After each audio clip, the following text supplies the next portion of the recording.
عندنا زبركة سيستم.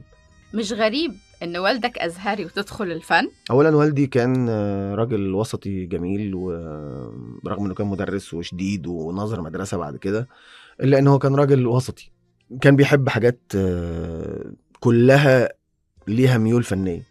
يعني كان ساعات يكتب شعر، مزيكا بيسمع. يعني من صغرنا عندنا كاسيت بيك اب اسطوانات القديم، عندنا كاميرات تصوير فوتوغرافيا في البيت. فشخصية قريبة قوي من يعني شخصية تقولي بتستطعم الفن قوي. فطبعا انا لما جيت امثل قلت له انا همثل، فقال لي ماشي.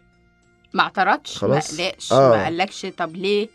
قال لي يعني ليه؟ قلت له ملهاش ليه، انا حاسس ان انا بمثل، وانتوا طول عمركم تقولوا لي انت بتمثل وانت هتطلع ممثل.